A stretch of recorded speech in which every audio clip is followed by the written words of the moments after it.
Hey everyone, welcome back to the channel, Iron Nation Garage. This is Mike doing a product review and setup. Brand new Westinghouse iGen5000DF dual fuel inverter generator. I'm going to show you what we got.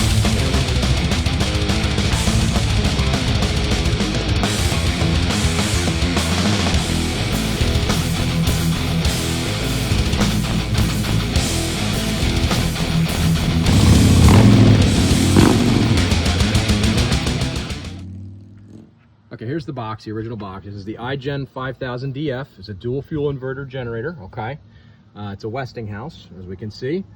Gasoline, 5,000 watt peak.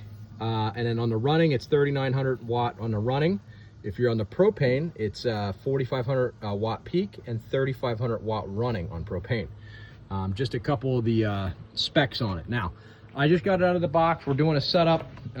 We unboxed it. You can see there's some propane items here to add to it. I'm setting mine up for gas first. So it does come with the supplied oil that Westinghouse supplies you with the oil. This is not your normal oil quart. This is as you can see here, it's at 0.63. Yep, 0.63 quarts. So I did check on the website.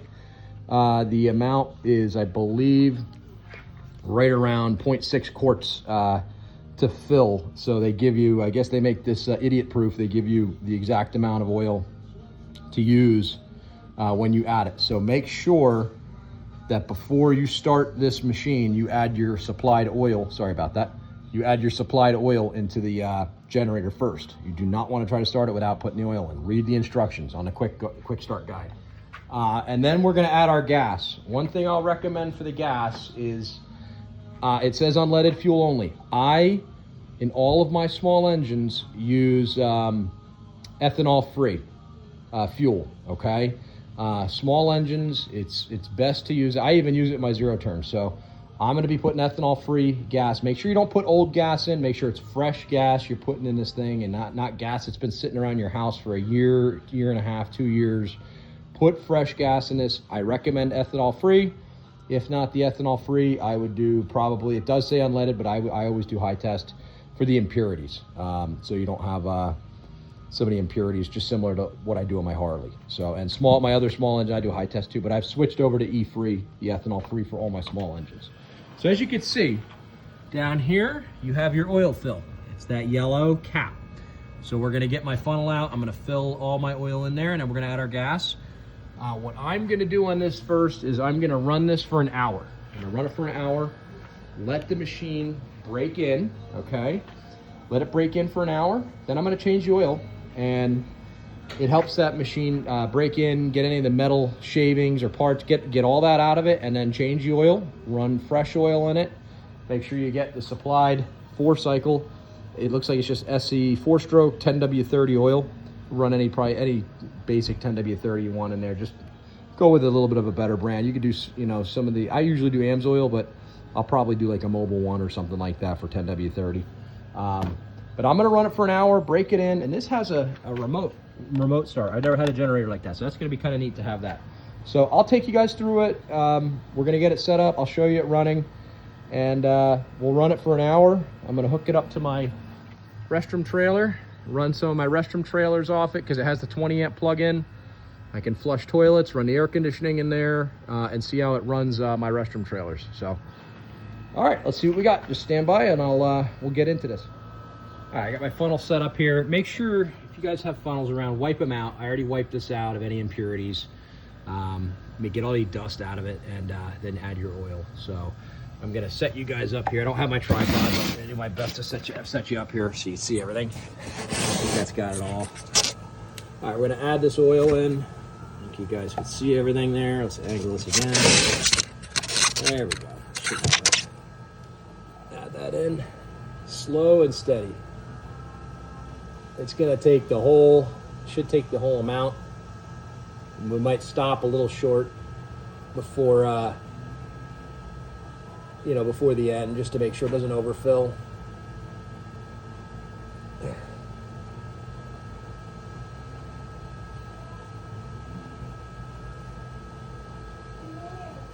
Okay. right. Should be mostly in there. I stopped a little bit short of it, so we'll give that a shot, see where we're at. All right, I added the whole 0.6 quarts or whatever it is, and we did have a little bit of overfill. I put our cap back in, and I just wiped around the bottom here. It wasn't horrible, we have make sure it has the amount of oil it needs in there. So we had a little bit of overfill, put the cap back in, and we wiped around it. We're good there. So oil is in. Next step is gas. Let's go to that. Our gas cap is up on the top here. 3.4 gallons of fuel, folks. It says 18-hour running time, not underload. Probably, I think it's about a 10-hour running time underload. All right, and I'll reiterate, there is a door here for the oil. That pops right off. So that's where the oil door is. Now I'm coming over to the battery door. There's a battery door here. We have a battery with electric option. It's telling us we need to take off the rubber quick connects for that. So we got to disconnect all those and have those ready for our battery to get our battery up and running. But it's a supplied battery for the electric start option, or we could do manual start. We just got to do the setting accurately on the board. So we're going to remove that as the instructions say. So here's what that says right there, guys.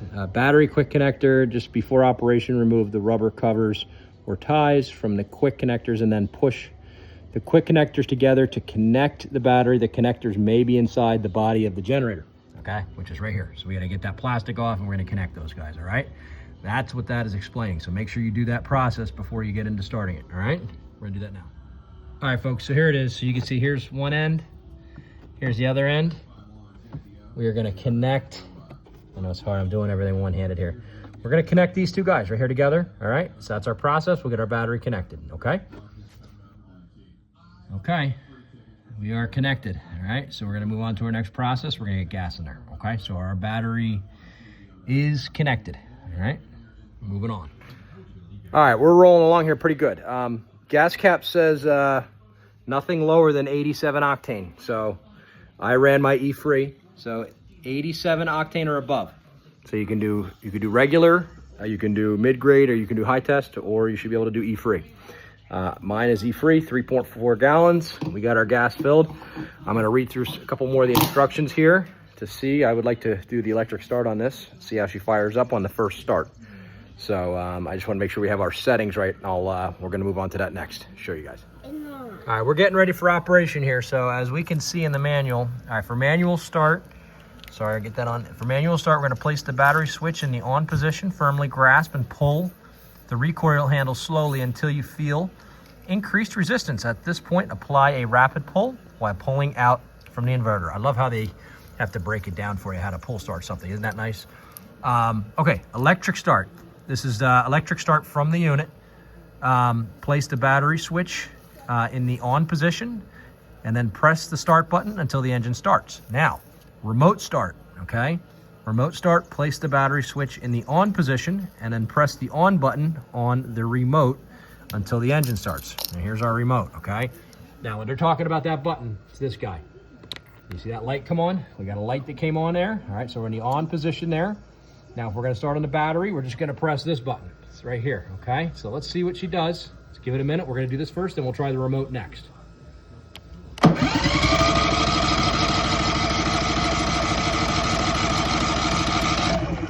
Okay, I wonder if we might have to turn our fuel on. Unless it's just powering through.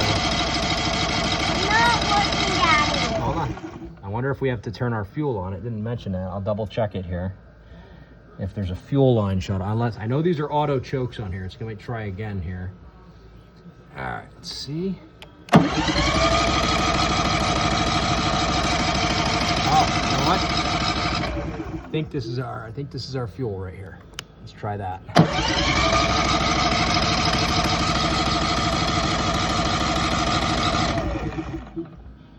I think that was our fuel. We had that off. So that's the this is the propane option here. This is the fuel. So we just turned our fuel on. Let's give it a shot again. Here we go. All right, that was our issue. We didn't turn our fuel on.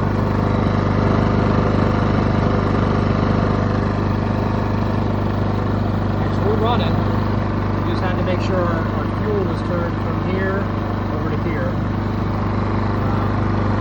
It's running. The auto choke seems to be working nicely. It's very quiet. Very quiet.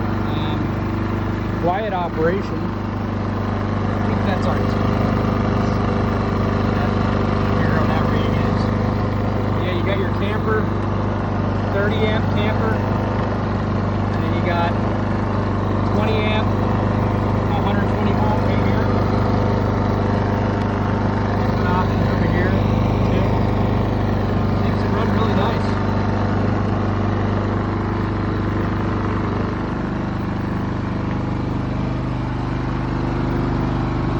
All in all, good stuff. We're gonna hook it up to the restroom trailer. All right, we're gonna try remote. I have our on switch. As you can see, the lights on here. 20 amp cord. 20 amp cord is gonna go in here for my restroom trailer. As you can see, that's what this powers up with. If any of you guys are in the Northeast, I'll do a little plug for my business. Pennsylvania, New Jersey, New York, Delaware, Maryland, roughly that area. Finishing touch, restroom rentals, 484-282-0086. That's what we're gonna power this thing with. We're out of Bath, Pennsylvania, but we'll go a pretty good distance if you're in the Northeast somewhere and you guys ever have a need for a restroom trailer, a luxury restroom trailer for a wedding, graduation party, corporate event, whatever it might be. We can bring bathrooms. We have a couple of them here, and that's what this generator is gonna be for, so we don't have to rely on someone's plug. So this is a 20 amp plug. As you guys can see, it has that horizontal plug there for the 20 amp. That will power the air conditioning in this, that'll power the water pump in this, and that'll power all the electrical, all my LED lights, everything. The trailer draws 16 amp, so it can run off a regular 15. You just can't run everything. But now in this case, we're gonna be running everything with this generator. So we're gonna see how it does. So I have it on the on, and then I'm gonna plug it in after we're fired up. So let's hit our on the remote and see what happens. Beautiful. All right, we are running. That worked really nice with the remote. All right, we're gonna put it under load.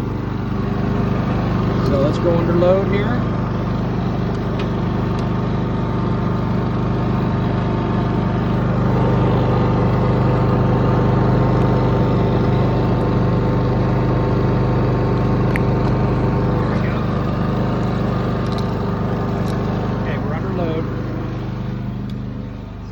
Power in here.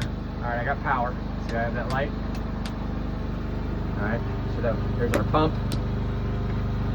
All right, good. We're running. So it's powering it, no problem right now. Let's run. Let's get some air conditioning going. Crank up the AC. Let's get to our setting. All right, let's go to that one. We're at 68 degrees. Let's crank it down a little bit, let it work. 66 degrees, give that a minute. That'll kick in up there on my AC unit. There we go. You hear that kick down a little bit? So, air conditioning's on. We're running under load right now. And I'm gonna run that for about an hour under load. But yeah. Thank you all so much for tuning in. That about concludes our video on our generator. I'm gonna run that for an hour, 1 hour under load, then we're gonna change the oil. And I'm gonna do a different oil in there, and then it'll be ready to work for me, do events. So all in all, the setup was easy. It runs nice. The auto choke works beautiful. Get out of there. I know it's, and actually it's pretty quiet too. So, if I have any issues with it in the future, I'll do another video. But for now, I'm pretty happy with Westinghouse. I was gonna look at the Predators and consider the Predators as well, but the Westinghouse seems to be doing a pretty good job. So anyway, thanks for tuning in to the Iron Nation Garage. Please leave any comments. If you guys have questions, suggestions, I always am open to any advice, any comments. Love to have them. I respond to everyone. If you can give me a like, and also if you haven't already subscribed, please give the Iron Nation Garage a subscribe. I really appreciate it. Trying to bring new content all the time. Thanks again for tuning in. Have a great day. Take care.